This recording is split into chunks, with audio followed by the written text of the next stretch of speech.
Didn't expect to run into you here. ALHAITHAM, what are you doing here? And what are you reading? Are those? Sachin's notes? Yes. I came across his profile while I was organizing some documents and became interested in his research. If it wasn't for that, I never would have agreed to being a commentator. I had a hunch after seeing the fragment of his mind, and sure enough, I came here and found his research. Wait, so you've read it already? Are you alright? How do you feel? I think you may have misunderstood something. The reason Sachin chose that architect to inherit his research was that only he could really empathize with both the calamity and the humanity that these notes seek to convey. Only one who resonates with these sentiments would suffer and begin to think of history as bleak, the present as perplexing, and the future as pessimistic. Empathy is a double-edged sword.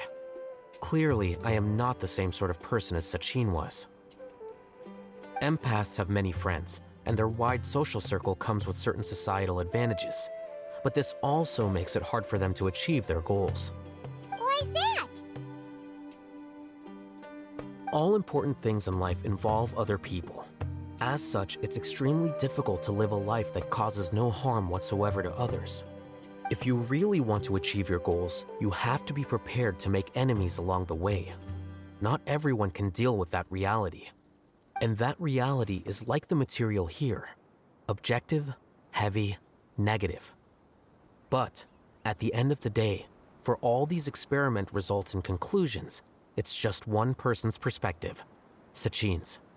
So, what are your thoughts now that you've read it? As a scholar, Sachin was without a doubt a genius. He laid the blame for the darkness in the world squarely on humanity, experimented extensively with reliable results, and drew logical conclusions.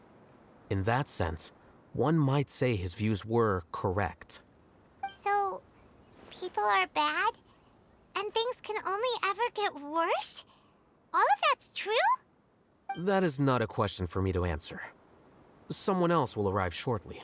You can ask them instead. All I will say is that the world is not built on correctness alone.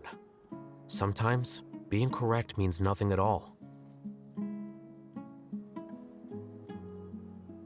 Lofty ideals may provide no defense at all against nihilism, but perhaps little decisions can. By their own choice, the idealist seeks to bring happiness to all while denying themselves the same. Thus, they shall never reach even the borders of truth until they wipe away the ignorance that blinds them. I've never been able to agree with certain philosophies.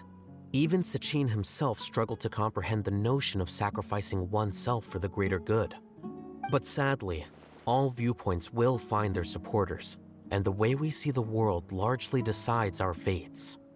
All right then, I got what I came for. These research materials are yours to look after. I'll be off. Wait, so you came here just to read this stuff? You missed out on a big get-together. Get-together?